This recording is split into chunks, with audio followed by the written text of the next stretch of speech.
உண்மையிலேயே பழனியில் அப்படி ஒரு இடம் இருக்குது. அந்த இடம் 100 கோடி ரூபாய்க்கு வேல்யூ இருக்குன்றதே எனக்கு இந்த கேஸுக்கு அப்புறம் தான் தெரியும். ஃபர்ஸ்ட் பழனி இடமோசடி குறித்து செய்தியாளர் எழுப்பிய கேள்விக்கு அமைச்சர் ரமேஷ் பதிலளித்துள்ளார். எதை வச்சு அரசியல் பண்றதுன்னு தெரியாம இதை வச்சு அரசியல் பண்ணிக்கிட்டு இருக்கிறாங்க. உண்மையிலேயே பழனியில் அப்படி ஒரு இடம் இருக்குது.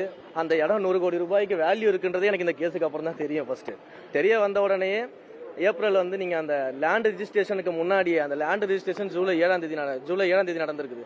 ஆனா ஜூன் 30 அதுக்கு எதிர்த்து அப்பீல் போனது HRNCல இருந்து தான் அப்பீல் போயிருக்கிறோம். அதே போல அந்த அப்பீல்ல தான் திரும்ப அந்த லேண்டை நம்ம கோர்ட்ல ஆர்டர் வாங்கி நம்ம மீட்டிருக்கிறோம். அதே போல சிபிசிஐடி வழக்க நான் தான் முதலமைச்சர்கிட்ட சொல்லி இதை உடனடியாக சிபிசிஐடி வழக்காக மாற்றி விசாரிக்க வேண்டும்.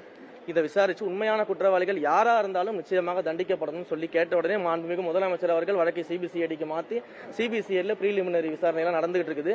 அதற்கான அறிக்கையும் அவங்க விரைவில் தாக்கல் பண்ணுவாங்க. குற்றவாளிகள் யாராக இருந்தாலும் நிச்சயமாக தண்டிக்கப்படும். இது அரசியல் நோக்கத்தோட என்ன பண்ணிட்டு இருக்காங்கன்னா என் மேல பழிய போட்டுட்டு இருக்காங்க. என்னுடைய உறவினர் இதை செஞ்சுட்டாங்க, நான் தான் இதுக்குள்ள இருக்கிறேன், எனக்கு தெரிஞ்சா எனக்கு அப்படி ஒரு லேண்ட் இருக்கிறது இந்த கேஸுக்கு அப்புறம் தான் தெரியும்.